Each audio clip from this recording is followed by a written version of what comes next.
As we step into this dark and eerie world, we cannot ignore the lingering mist that surrounds us, the same fog that has engulfed our minds for so long. It is within this mist that we were once comforted by those we thought we could trust, those who claimed to have our backs. But in reality, they were nothing more than predators cloaked in sheep's clothing. Today, we embark on a journey to delve into the harrowing experiences of those who have been trapped in this fog with us, who have faced heartbreak, sadness, and unimaginable abuse at the hands of these wolves.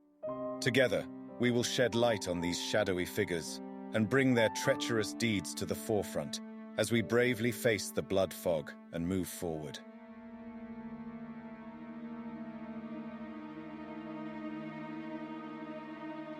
During my sophomore year of high school, I fell head over heels for a girl named Zoe. She was drop-dead gorgeous, with blonde hair and piercing blue eyes. As a cheerleader, she was used to being the center of attention, and I couldn't resist her charms. However, as our relationship progressed, I began to see her true colors. Zoe was extremely possessive and jealous, not just of other women, but even of my own mother.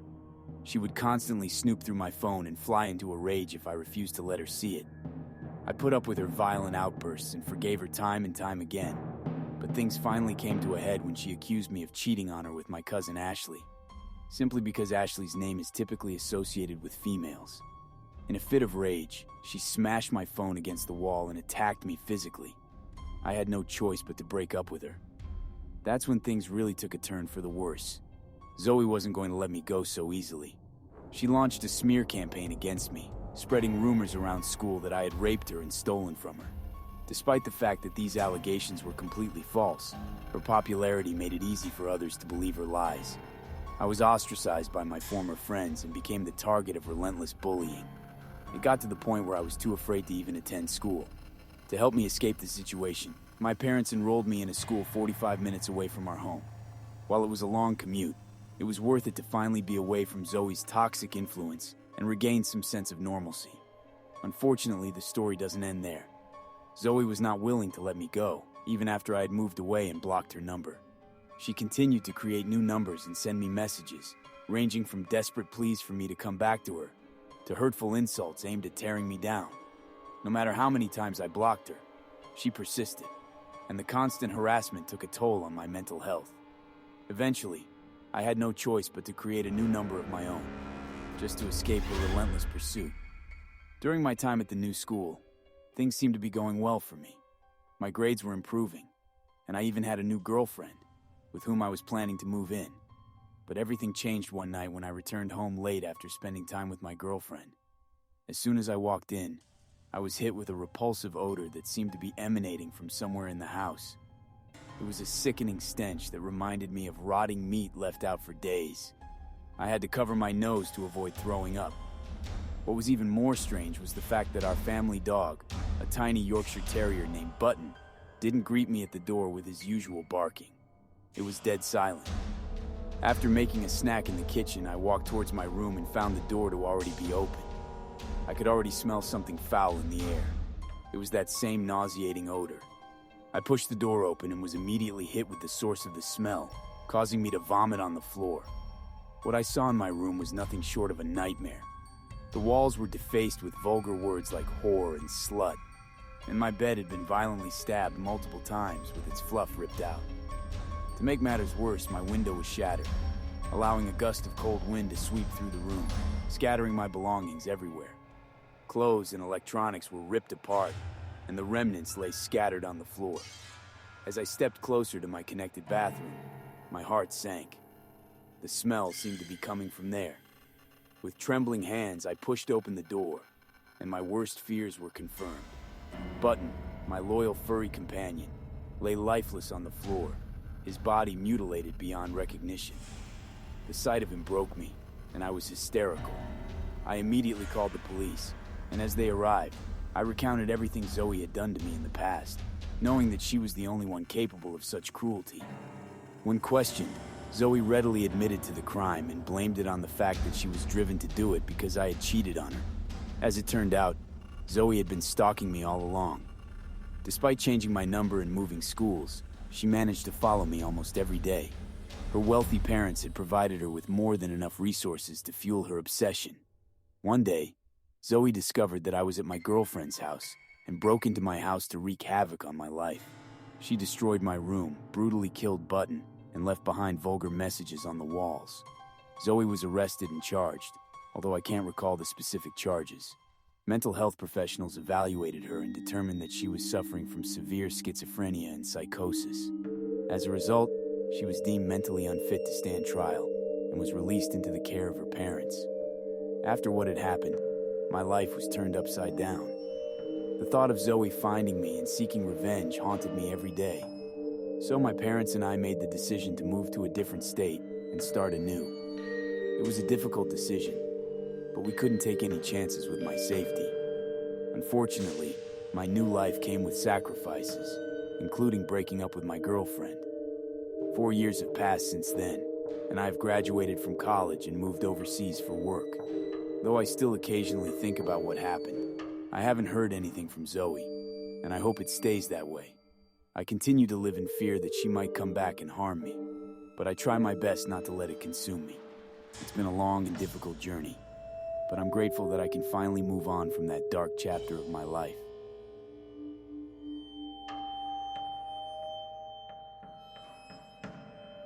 I moved to Sandbach in Cheshire, England, around 3-4 years ago with an ex. By that point we had broken up and were just friends in the house we rented, and everything was great. We weren't hostile towards each other and found out that we were better friends than in a relationship. I started going out to the bars and local shops to make friends and see if anyone was as lonely as me at that point. I had moved from Chelsea, London to be with my ex, and I didn't know anyone there. That's when I met Craig. He and I became best friends quickly. He was a little odd, had family in the area and his own flat, etc.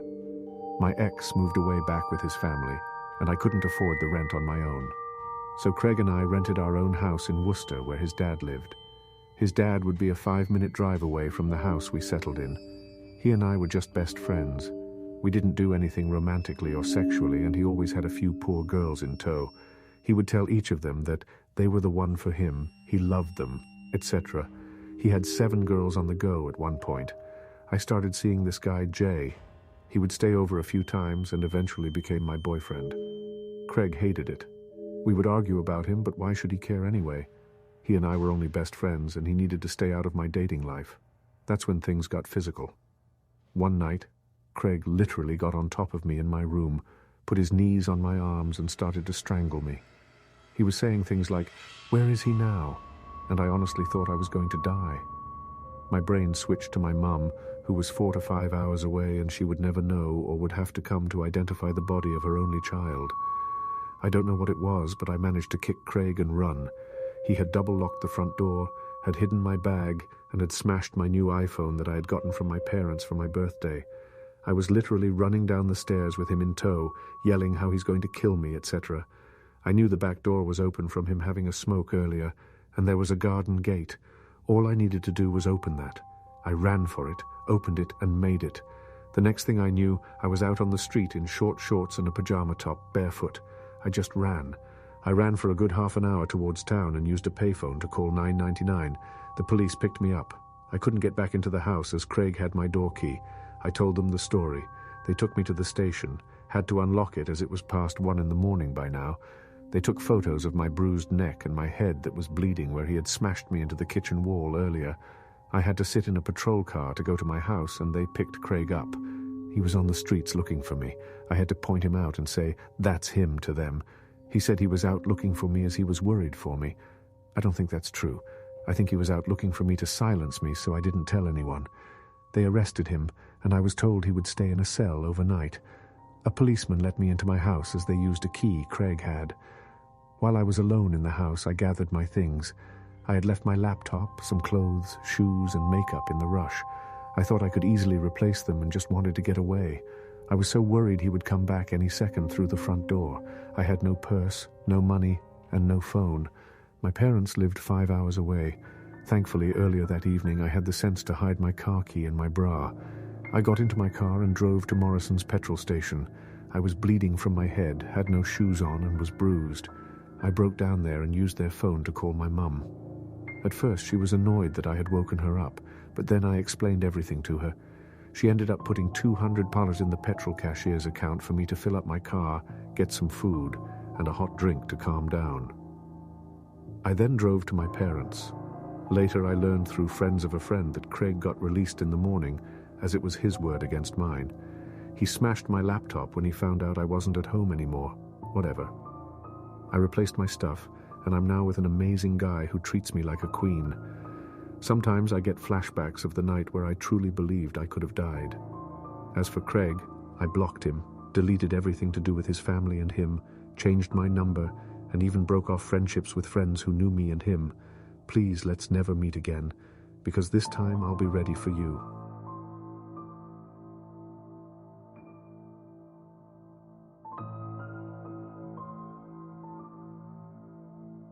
My name is Josephine, and at the time when this started, I was 13 years old living with my mother in rural Utah.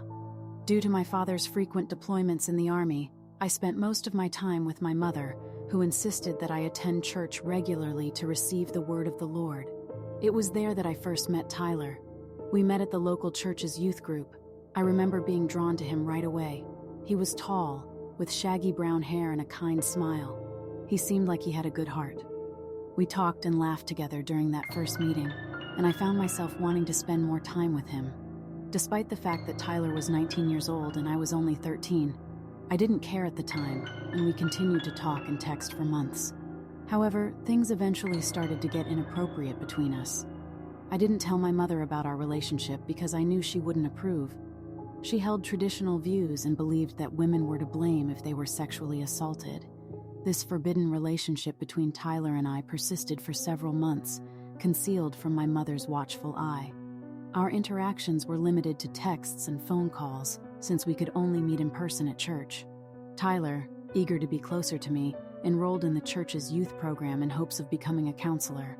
With his father being a pastor and his mother a local teacher, Tyler's acceptance into the program was practically guaranteed. As a youth counselor, Tyler had ample opportunity to use his position to be alone with me. I won't go into detail about what happened during these private moments, but it's not difficult to imagine. For years, these clandestine meetings persisted, and I thought nothing of it. Blinded by my love for Tyler, I believed that we were in a genuine relationship, and that the intimate moments we shared were simply par for the course in any couple's dynamic. When I turned 16, I found out that I was pregnant. Tyler, who was now 22, cut off all contact with me after I told him the news, claiming that he wasn't the father and that I was a sinful temptress. I was terrified and didn't know what to do. I couldn't tell my mother, who was a devout believer and held traditional views about sex and relationships, for fear of being ostracized from my family. Desperate, I reached out to my father, who was still overseas.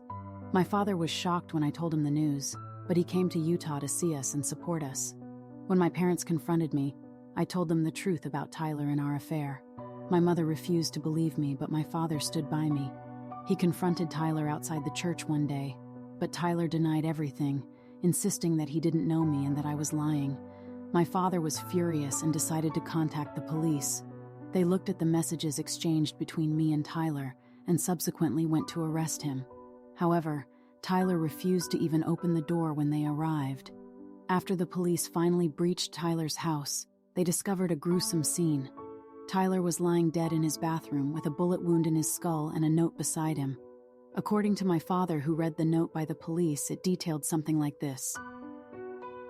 The weight of my sins is unbearable. I can no longer carry the guilt of what I have done to you and to others.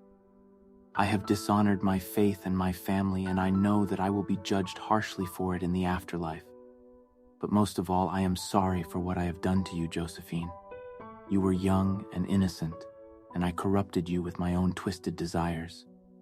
I should have known better. I should have protected you, but I didn't. And now I pay the ultimate price for my failure.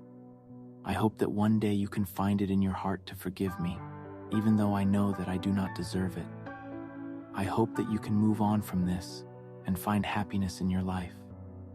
I am so sorry for all the pain and suffering that I have caused you. To my family and friends, I apologize for the shame that I have brought upon you. I know that my actions have caused you all great pain and embarrassment. Please know that I never meant to hurt you, and I hope that someday you can find it in your hearts to forgive me. As for me, I know that I must face the consequences of my actions. I am ready to accept whatever punishment awaits me in the afterlife. I am ready to face God and ask for His forgiveness, even though I know that it may not be granted. So goodbye, Josephine. Goodbye, my family and friends. I hope that someday you can find it in your hearts to forgive me, and that you can move on from this tragedy. I will always regret what I have done, and I will carry the weight of these sins to the afterlife. The aftermath of Tyler's death was a nightmare for me. It was a small town where everyone knew each other's business, and I became the target of their collective anger and disgust.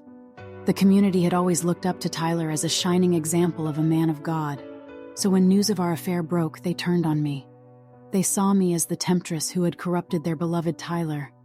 The whispers and stares were unbearable, and my mother's shame only made things worse. She didn't want me around, and I could tell she blamed me for everything that had happened. I knew I couldn't stay in that town anymore. My mother made it clear that I was no longer welcome, and my father's military duties kept him away most of the time. I felt lost and adrift, so I made the difficult decision to terminate the pregnancy. It was a choice that still haunts me to this day, but I knew I couldn't handle the responsibility of raising a child on my own. I left Utah and moved to Florida to live with my grandparents. It was a fresh start, but I couldn't shake off the memories of Tyler and the pain he had caused me. I tried to move on with my life, but it was never easy. I went to college, got a degree, and started a career, but I still felt like something was missing. Now, years later, I've come to terms with what happened. I know that Tyler was a predator who took advantage of my vulnerability and innocence. I also know that I was a victim of circumstance, a young girl who didn't know any better. I still haven't spoken to my mother, and I doubt I ever will. As for my father, he died in action a few years ago.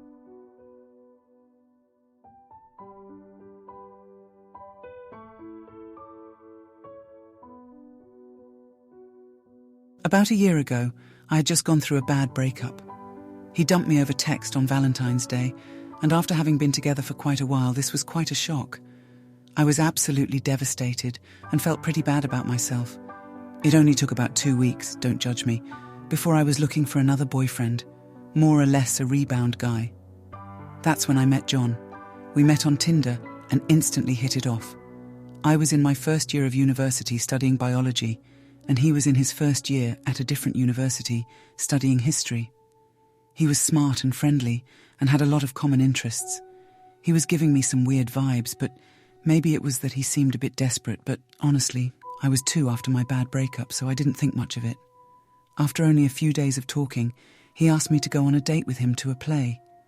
I was so excited because that was such an interesting date idea, and I thought it was pretty romantic. We go on the date, and it goes well. He rides the subway back a few stops with me, and I tell him about my ex. He tells me that he can't believe anyone would let a pretty girl like me go, and that he would do anything to make sure he got to keep me if he were dating me. Now, having read the title, you can see how creepy that statement is, but I was maybe naive or just happy that someone agreed that my ex was an asshole, and I took it as a compliment and saw nothing wrong with it. We keep messaging and going on occasional dates after this. All was well. After a few dates, John had told me he had really bad depression and anxiety.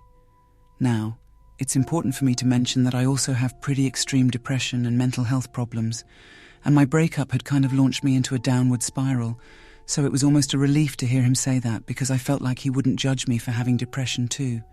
And after that, we could confide in each other about our depression and help each other get out of bad mental states. After this revelation, we got really close, really fast. We had only dated for a month, but we already had an intense relationship. I even thought that I loved him. Now, another problem with him was his mother, Karen. She was very possessive of him, and maybe it's because of his depression, but he couldn't do anything without telling his mother first. One night he fell asleep at my place and forgot to set an alarm, and when he woke up he had 10 missed calls and around 50 text messages from his mum trying to find him. She had apparently called every hospital looking for him. She knew he was going to spend the night. She was just concerned because he slept 2 hours later than he said he would. She would do other things to manipulate him, like verbally abuse him or tell him he's a bad son if he doesn't do everything she wants, and she set limits to how often and when he could come to my place. I wasn't happy with this, obviously. I told him I thought it was ridiculous she treated him like a child, and that he's an adult and can go on dates whenever he wants. If she wants to know where he is, that's fine, but he shouldn't have to ask permission. We had a small argument about it, but he was obviously a mama's boy, so I dropped it. I still hadn't met his mum at this point, so who was I to judge? Another thing I'll mention is that one time he had asked me to do a role play with him in which I wear his glasses and call him specifically Sweetie.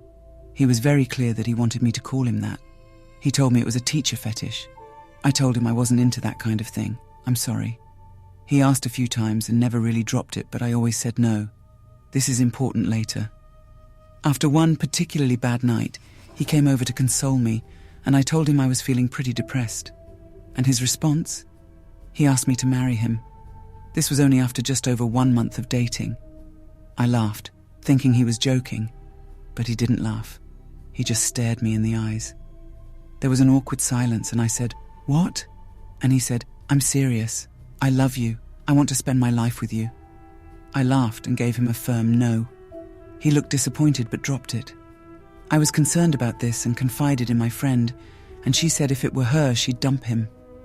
I thought it was quite strange, but really relied on the emotional support he gave me and was very emotionally fragile at the time, so I decided I'd just pretend it didn't happen. I'd like to mention I know I made mistakes and ignored red flags, but when I was with him, he often implied or even stated that I was too mentally unwell or unattractive to ever get anyone better than him, and said other manipulative things that made me feel like breaking up with him would be really bad for me. As well, he often made comments about how he would kill himself if I ever broke up with him and it would be my fault. Yeah, great guy. But I thought I loved him. A few days later, I went to his place for the first time. He lived with his parents, so when his mum got home from work, I of course introduced myself. She seemed very skeptical of me and wouldn't shake my hand. She gave me a fake smile and said, "Hi," then started focusing all her attention on John. "Hi, sweetie," she said, giving him a big kiss. On the lips. Yeah. She also wore very similar glasses to him and continued to call him sweetie all night. That was basically the only thing she called him. Sound familiar to anything else I mentioned? Yeah. I was very much creeped out but kept my mouth shut. His mum never spoke to me, only ever talking to me if it was necessary, and I got a very weird vibe off of her. I had only gone to her house and met her, willingly, one time more after this, and it went basically the same, except this time I was doing homework and she kept making comments about how I was stupid because I couldn't do my homework on my own if I ever took a break to talk to John about anything. I tried to argue with her and got called a bitch, but John shut us both down and we all moved on. His dad also lived there but mostly said nothing and lurked around in the background, not saying much or staying in the basement, so he's not really important to the story, just an interesting detail. Fast forward a few days. I was still talking to John, but I think he sensed I was growing distant from him. We had been together about a month and a half at this point. I get a text from John very late at night telling me he was suicidal and needed me. I had a midterm the next day and told him I'm sorry I can't be there. I need to sleep and be at school in the morning for my midterm. He was very upset, however, so I suggested he go to the hospital and told him I can meet him there after my midterm. He didn't respond. After a half hour, I get a text from him. He tells me he's outside my residence building and his mum drove him. I told him again. I couldn't go to his place. He says that it's okay and he just wanted to talk. I give in and go outside to meet him and go for a walk. He starts walking me in the direction of the parking lot. I get a bad feeling in my stomach. I don't know why, but I just felt scared. I say, "Why don't we walk this way?" and try to turn and go the other direction, and he says, "No, it's fine," and grabs my arm tightly. I don't know what else to do, so I say, "John, you're making me really uncomfortable. Why are you taking me to the parking lot?" I tend to be very concise when I'm stressed out, lol. He said nothing and kept walking me in silence. I try to pull my arm away, but he has a tight grip. "John!" I said loudly. He says, "It's okay. Let me go home, John." I say firmly, pulling my arm. No one else was around to help me. I was scared. I don't think you want to do that, he says, emotionless. What? Yes, I do. I'm about to cry at this point. I was so confused and scared. He starts explaining. Listen, Kat, my mum is in the driveway, and if you don't get in the car soon, she's going to call the police and tell them you're suicidal. The police will come here and cause a scene, then hold you against your will. My brain started going 1,000,000 miles a minute. I lived in university residence and really didn't want the police to pick me up where everyone could see me and cause a scene. I also had been to the hospital before, and my school had warned me of possible repercussions if I tried to harm myself on campus again, which he reminded me of. If you look at my post history, I obviously did try to hurt myself again a while later, but didn't get kicked out. The concern was still there, though. I was really confused and felt betrayed. However, quickly weighing the pros and cons in my head, I thought supporting my boyfriend when he needs me and not causing a scene would be the easiest thing to do, still not realizing what he was trying to do. I tell him I'm not happy, and that he's blackmailing me, and I don't want to be with him if he's going to treat me this way. But the threats continue, so I go to his car. I get there, and there's his evil mother, Karen, with the most disgusting, ugly smirk on her face. I was just about to call the police, she says. John stands beside me as I get in the back of the car, and he gets in the front. She starts to drive. As the shock wore off, I realized that I was pissed the fuck off. I start yelling that they're manipulating me and go off on Karen for manipulating her son and being a bad mother, and on him for being a bad boyfriend. Meanwhile, Karen is screaming at me that I'm a slut and a bad girlfriend, and that I should kill myself because I'm such a bad influence for John, and we have one of the most intense arguments I've ever had. I hate confrontation, and I honestly didn't know I was capable of so much rage, but fear and adrenaline does crazy things to people. Karen then pulls over the car. "Get out," she says. I lunge at the door, ready to run away. "But I will call the police on you." I hesitate. Who will they believe?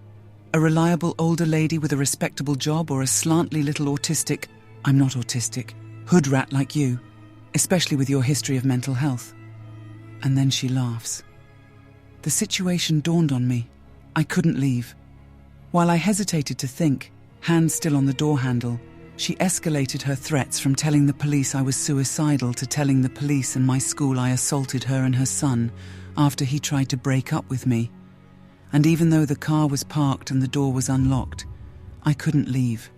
She said, "In my car, you don't get to talk to me like that, so either be civil and quiet or get the fuck out."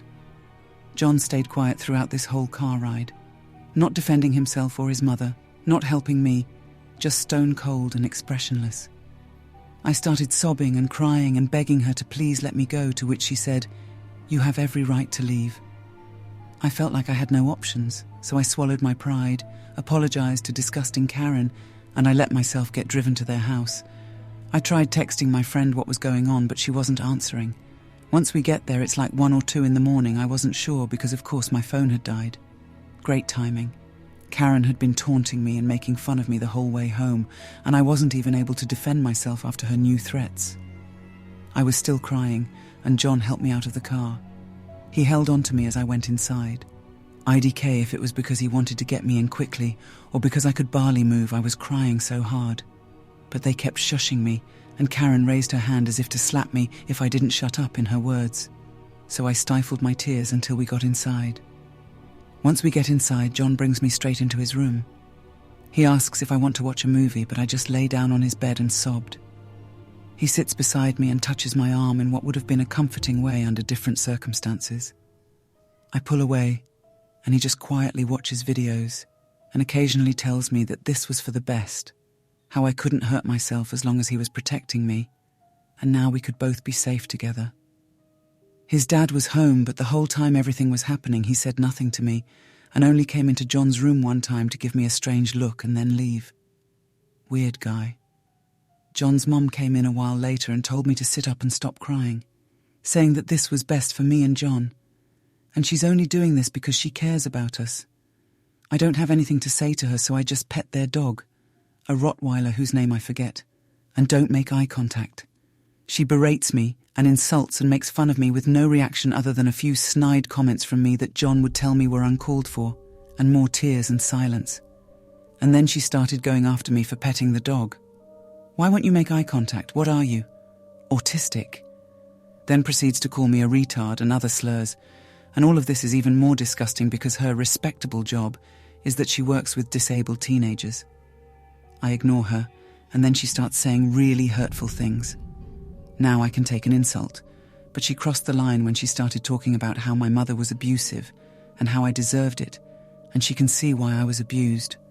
Now my mother may have been abusive, but that crossed the line. She had no right to talk about that, and John had no right to tell her about that. She then went on to say that she was a much better mother, and I should be grateful that she's doing this for me. The whole time I was there, she kept implying that this was in some sick way supposed to help me. I feel like I was only there for John to have someone with him, though. I lost it at the comments about my mum, though, and start yelling at her about how she's abusive and worse than my mother, and that I hate her, and we have a screaming match for a while. And again, John doesn't defend me and only says that I should listen to his mum.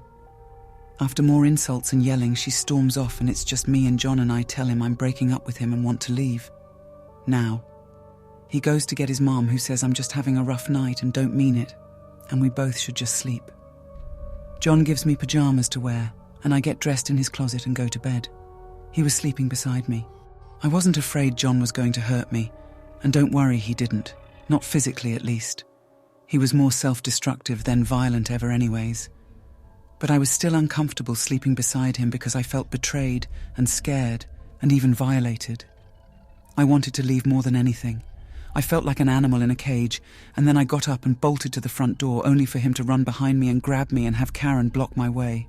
I started screaming, "Let me go! Please, I'm sorry, let me go!" I was sobbing and was trying to be as clear as I could through my tears. Karen looked at me like I was the most disgusting thing she had ever seen and scoffed at me.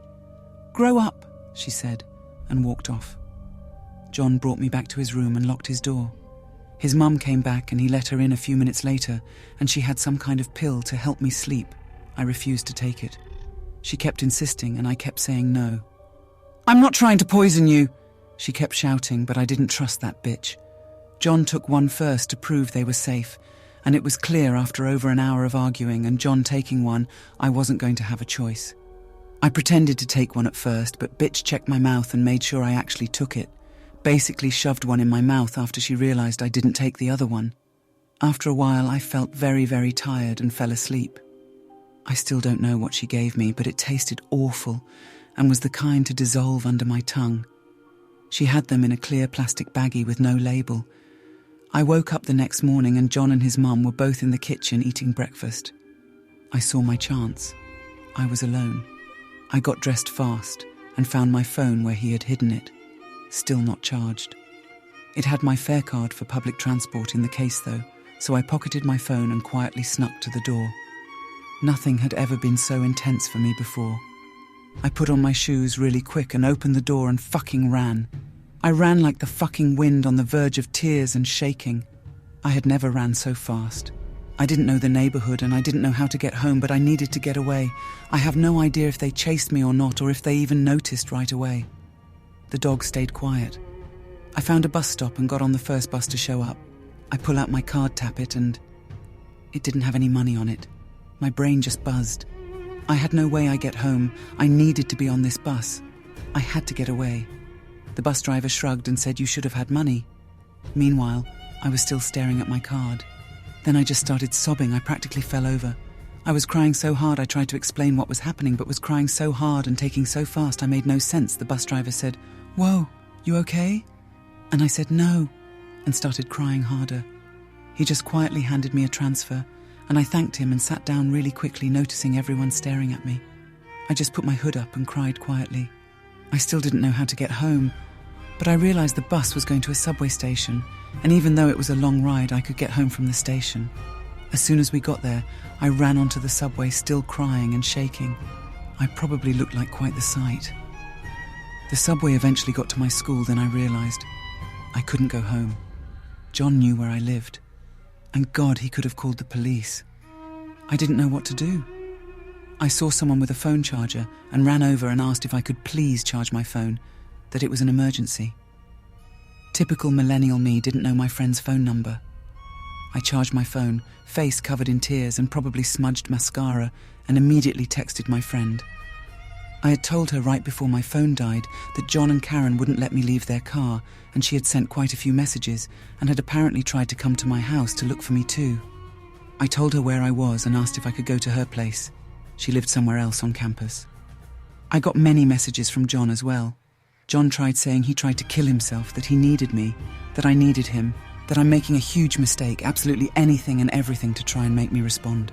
Now you guys will judge me for this, but I went to visit him in the hospital. I don't know why, after all, that I decided to do this, but I did. After I got to the ER, his mum then told the nurse that I was also threatening suicide and needed to be put on suicide watch too. The nurses took me aside and asked me, and of course I said no.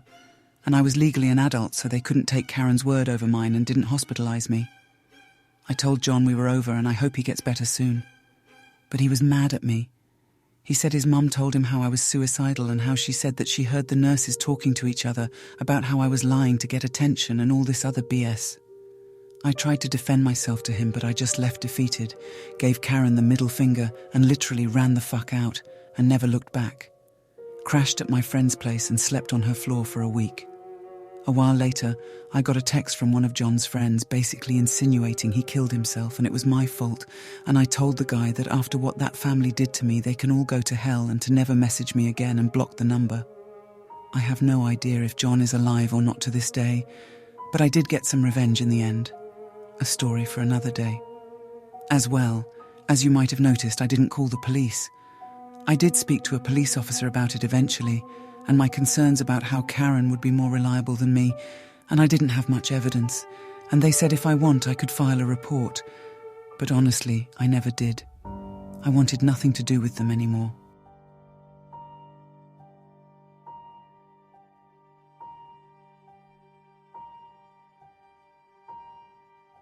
As the crimson haze settled around us, we emerged once more from the abyss of horror, our hearts racing from the stories we've shared. We bid you farewell for now, dear listeners, but fear not, for our journey through the twisted and macabre is far from over. Follow us into the blood fog once more, where the terrors of the night await us, eager to chill our bones and make our hearts skip a beat. Until then, stay vigilant, and remember, in the darkness, even the bravest souls can be consumed by fear.